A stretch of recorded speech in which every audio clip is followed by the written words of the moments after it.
Howard Tayman, from the University of Wisconsin, was the first to suggest that a DNA intermediate must exist which would allow certain RNA viruses to replicate. His hypothesis was controversially viewed since it violated the central dogma of biology.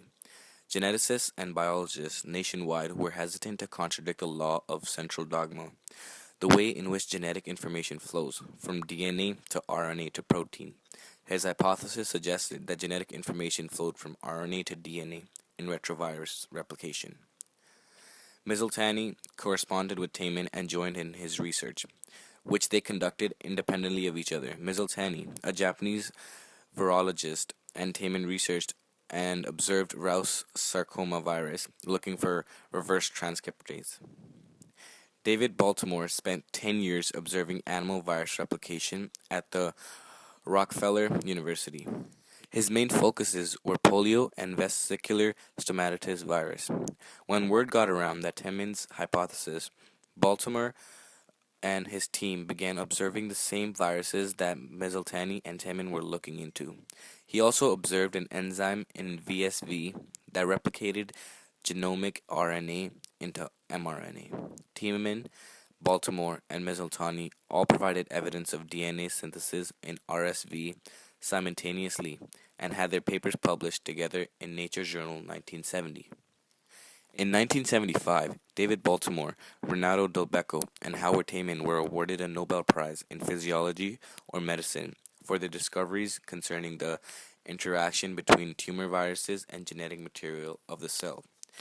Many believe that Delbecco's contribution to the discovery of reverse transcription was minimal, if at all prominent, and that he should not have won the Nobel Prize in place of Miziltani.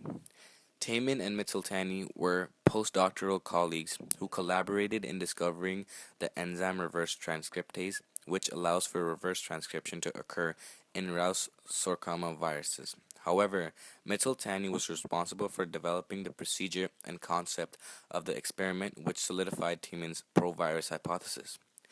Controversy also circulated David Baltimore and his research team.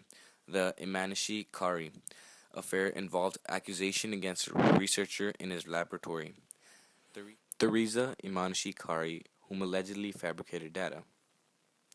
OSI claimed she had committed scientific fraud and her hearings were given both public and political media exposure. In 1996, the U.S. Department of Health and Human Services revoked their accusations and harshly criticized the thoroughness of OSI's initial investigation.